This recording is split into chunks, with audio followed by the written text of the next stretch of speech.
প্রথমেই কবিতা উৎসব এডি ক্রিয়েশনের সকল দর্শক বন্ধুদের নমস্কার জানিয়ে আরম্ভ করছি আজকের ধারাবাহিক আমার স্বরচিত কবিতা পাঠের অনুষ্ঠান। আজকের কবিতার শিরোনাম হিজল গাছের মতো। আমি এক হিজল গাছের মতো দাঁড়িয়ে রয়েছি। ঝড়ের অশুভ অভিধান, বর্ষা ও বৃষ্টির দীর্ঘ স্বরলিপি, বিদ্যুতের অশুভ চাবুক, বজ্রের ঘন ঘন কালো উচ্চারণ সব পেরিয়ে এসেছি। এখন আমার কোনো হেলদুল নেই। আমার শিকড় মাটির গভীরে নয় শুধু মানুষের বিশ্বাসের ও গভীরে প্রথিত। আমার শিকড় মাটির গভীরে নয় শুধু মানুষের বিশ্বাসের গভীরে প্রথিত। ডালাপালা ছুঁয়ে থাকে অনন্ত আকাশে অনুলিখিত উজ্জ্বল পাণ্ডুলিপি। আমি জানি জোরের একদিন নিঃশ্বাস ফুরিয়ে আসে, কিন্তু মাটির অসীম দৈর্ঘ্য কখনো বৃদ্ধ হয় না। মুখোশেরা কাদা ছুড়ে দেয়, কাদা হয়তো শুকিয়ে যায়, মুখোশ একদিন খুলে পড়ে। শুধু সত্য বৃষ্টির অঝুরে জলে ধুয়ে আরো দীপ্ত হয়ে ওঠে। কাদা হয়তো শুকিয়ে যায়, মুখোশ একদিন খুলে পড়ে। শুধু সত্য বৃষ্টির অঝুরে জলে ধুয়ে আরো দীপ্ত হয়ে ওঠে। যে কাদা আমাকে অন্ধকারে নামিয়ে দিতে চেয়েছিল, অদৃশ্য কোন ঋতু তাকে আবিরে রূপান্তর করেছে। আজ আমার শরীরে অপমান নয়, উৎসবের রং।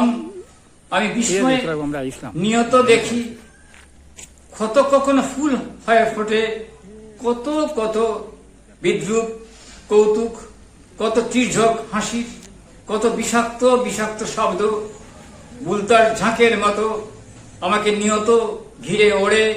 তবু আমি প্রতিশোধের কখনো ভাষা শিখিনি, কারণ আমি জানি ঘৃণা আগুন জ্বালাতে পারে, আলো নয়। প্রতিশোধের কখনো ভাষা শিখিনি, কারণ আমি জানি ঘৃণা আগুন জ্বালাতে পারে, আলো নয়। সেই বিদ্রুপী সমুদ্র হয়ে আমার কলমে এসে ভাঙে, জন্ম নেয় কবিতা। আমি লিখি দগ্ধ মানুষের মুখ, আর যে অপেক্ষামান মায়ের মুখ, ক্ষুধার্ত শিশুর কান্না, শ্রমিকের ঘামে ভেজা ভোর, বৃদ্ধের একাকী জানালায় আটকে থাকা বিষণ্ণ বিকেল, আর মানুষের অবিনশ্বর স্বপ্নের ইতিহাস। প্রতিদিন আমার কলমের ঠোঁটে অসংখ্য ফুল ফোটে, তাদের যে কোনো নাম নেই। প্রতিদিন আমার কলমের ঠোঁটে অসংখ্য ফুল ফোটে, তাদের যে কোনো নাম নেই। তার জন্ম নেয় অশ্রুর ভেতর, করুণার ভেতর, ভগ্ন স্বপ্নের বীজ তোলায়। আমি সেই ফুল মানুষের হাতে তুলে দেই, যেন স্বপ্নের পৃথিবী আরো একটু সুগন্ধময়। আমি নিয়ত দেখছি ঘৃণা কখনো সভ্যতার বিনির্মাণ তৈরি কখনো করে না। আমি নিয়ত দেখছি ঘৃণা কখনো সভ্যতা বিনির্মাণ তৈরি কখনো করে না। প্রতিহিংসা শুধু ছাই জন্ম দেয়, ভালোবাসা একমাত্র অমৃত ভাষা। সবার কোনো প্রতিশব্দ নেই, প্রতিহিংসা শুধু ছাই জন্ম দেয়, ভালোবাসা একমাত্র অমৃত ভাষা। যার ভেতর প্রতিশব্দ নেই, কোনো বিকল্প হয় না, নেই কোনো অভিধানে তার পূর্ণ অনুবাদ নেই।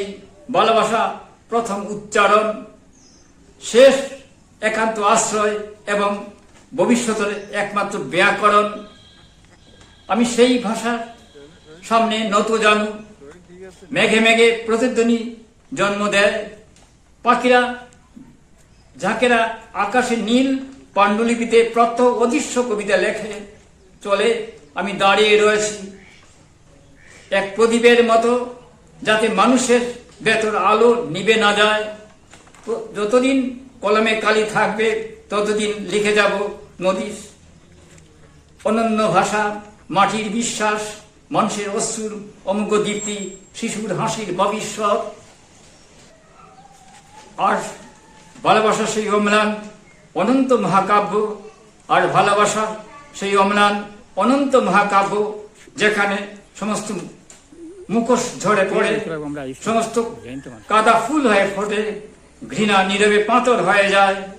আর একা দাঁড়িয়ে থাকবে একটা হিজল গাছ, তার পাতায় পাতায় বুড়ে রুদ্দুরের আলো, তার শিকড়ে শিকড়ে মানুষের ভবিষ্যৎ, তার নীরবতায় পৃথিবীর সবচেয়ে প্রাচীন উচ্চারণ ভালোবাসা। আজ এখানে আমার সর্জিত কবিতা পাঠের অনুষ্ঠান শেষ করছি। কবিতা উৎসব এরই কেস অনুষ্ঠান শুনুন, দেখুন, আমাদের পাশে থাকুন। কবিতা হলো সুস্থভাবে বেঁচে থাকার অক্সিজেন। নমস্কার।